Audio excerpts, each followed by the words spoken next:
Halo, Assalamualaikum warahmatullahi wabarakatuh. Kami dari Pendidikan Geografi Universitas Jember. Perkenalkan, nama saya Muhammad Sodru Syahid Husamuddin, NIM 1802030303041. Saya Nimas Pusparno, NIM 20. Dan saya Kusnul Isyafarafi, NIM 54. Kami akan membahas terkait pengetahuan dasar pemetaan. Sebelum ke penjelasan, mari kita ketahui terlebih dahulu kompetensi dasar dan indikator pada materi kali ini. Berikut adalah kompetensi dasar dan indikator pada materi pengetahuan dasar pemetaan. Simak baik-baik ya. Subtema yang akan diambil pada video kali ini meliputi pengertian peta, komponen peta, jenis peta, dan fungsi peta. Apa sih pengertian dari peta itu? Secara umum, peta merupakan sebuah gambaran permukaan bumi pada bidang datar dengan skala tertentu melalui sistem proyeksi. Menurut Perhimpunan Kartografi Internasional, peta merupakan gambaran atau representasi unsur-unsur penampakan abstrak yang dipilih dari permukaan bumi dalam kaitannya dengan permukaan bumi atau benda-benda angka. Komponen peta yang pertama yaitu judul peta yang digunakan untuk menggambarkan isi dalam peta. Yang kedua, orientasi peta yang digunakan untuk menunjukkan arah peta. Yang ketiga yaitu skala peta yang digunakan untuk menunjukkan perbandingan antara jarak di peta dengan jarak sebenarnya. Yang keempat, insert peta yang digunakan untuk menunjukkan kedudukan daerah yang dipetakan terhadap daerah sekitar yang berfungsi untuk menjelaskan antara wilayah pada peta utama dengan wilayah lain di sekitarnya. Yang kelima, legenda peta yang merupakan keterangan dari simbol-simbol pada peta. Yang keenam, ada garis tepi peta yang berfungsi untuk membantu dalam pembuatan peta agar terlihat rapi.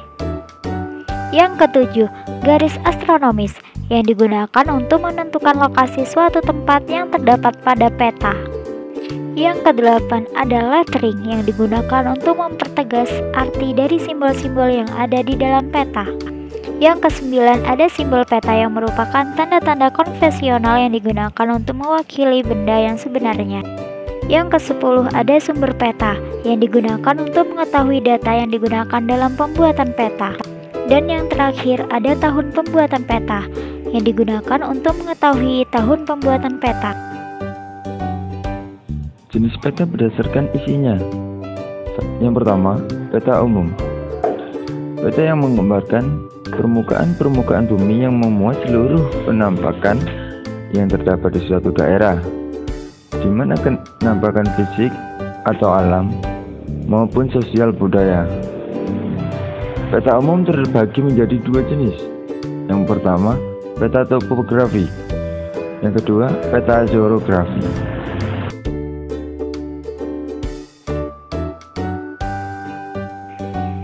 Peta topografi, peta yang menggambarkan bentuk relief atau tinggi rendahnya permukaan bumi dengan menggunakan garis kontur atau contour line, yaitu garis yang menghubungkan tempat-tempat yang mempunyai ketinggian yang sama.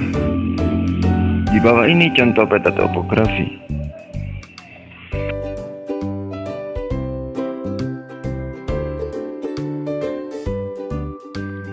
Peta geografi merupakan peta yang menggambarkan seluruh atau sebagian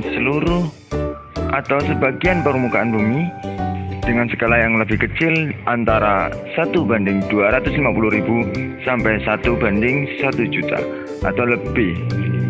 Contoh peta geografi di bawah ini. Selanjutnya, peta khusus atau tematik. Peta yang menggambarkan kenampakan atau fenomena geosfer tertentu, baik kondisi fisik maupun sosial budaya. Contoh peta khusus: peta curah hujan, peta kepadatan penduduk, peta penyebaran hasil pertanian, peta penyebaran hasil tambang, chart atau peta jalur penerbangan atau pelayaran. Peta berdasarkan skalanya. Yang pertama, peta kadaster adalah peta yang mempunyai skala antara 1:100 sampai 1:5000. Yang kedua, peta skala besar adalah peta yang mempunyai skala 1:5000 sampai 1:250.000.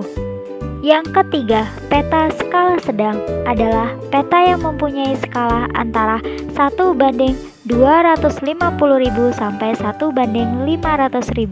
Yang keempat, ada peta skala kecil adalah peta yang mempunyai skala 1:500.000 sampai 1:1 juta. Oke teman-teman, jadi suatu hal yang dibuat pasti memiliki beberapa macam fungsi maupun kegunaan tertentu. Hal itu juga berlaku untuk peta.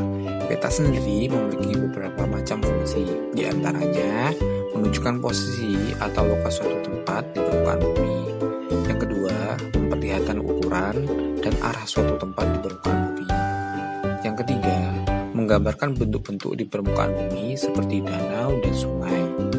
Yang keempat, membantu penelitian sebelum melakukan survei untuk mengetahui kondisi daerah yang diteliti. Yang kelima, alat untuk mempelajari hubungan timbal balik antara fenomena-fenomena geografi di permukaan bumi. Sekian, terima kasih. Wassalamualaikum warahmatullahi wabarakatuh.